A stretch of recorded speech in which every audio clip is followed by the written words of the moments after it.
Hello. Today I want to talk about something many parents quietly stress over. It's that tiny habit with surprisingly big emotional weight, thumb sucking. And more specifically, when should kids stop? So let's dig into this together. You've probably heard the classic line, kids should stop thumb sucking by age 3. It gets repeated everywhere, and it sounds very official. But when you look closely, this advice sometimes creates more pressure than clarity. Let me explain what I mean. For example, imagine a parent who has a 3-year-old who loves their bedtime thumb sucking. The moment they hear age 3 is the limit, they panic a little. They start trying every trick, mittens, reminders, rewards, but the child just wants comfort. It feels like a quiet tug of war that no one actually wins. This happens a lot. And the confusing part? Even experts don't agree perfectly. Some say age 3, some say age 4. Some say as long as permanent teeth aren't in yet, don't stress too much.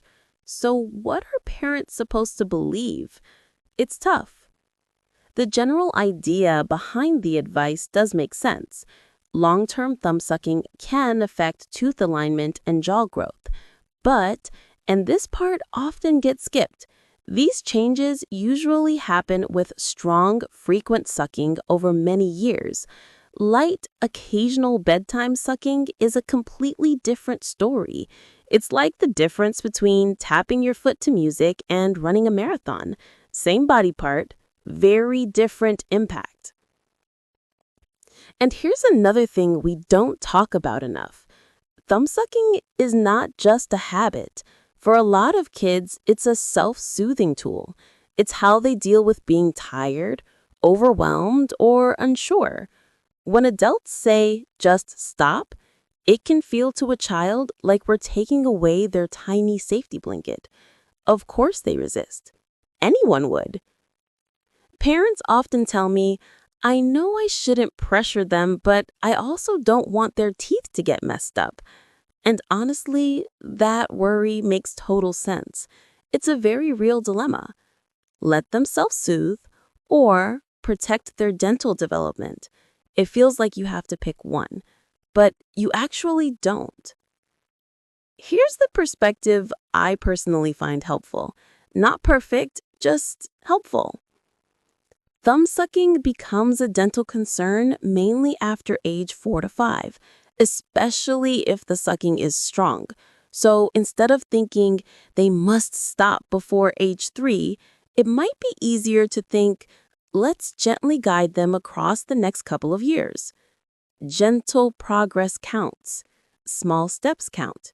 Even simple awareness, like noticing when they do it, is progress.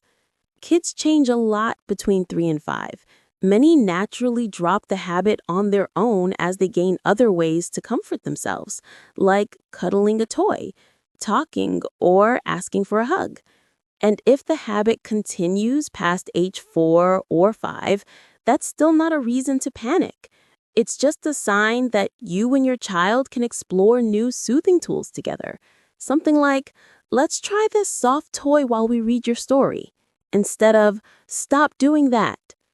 You're adding comfort, not removing it, and kids respond much better to that. So what's the right age? Well, instead of a single number, maybe the better answer is before permanent teeth appear and with gentle support, not pressure. That gives parents room to breathe and room to respond to their actual child, not the average child in a textbook. So anyway, that's what I wanted to share today. The goal isn't to force a perfect timeline. It's to help you feel less stressed and more in control. Because when parents are relaxed, kids feel it too. And that often does more good than stopping the habit itself. That's it for today. Thanks for listening.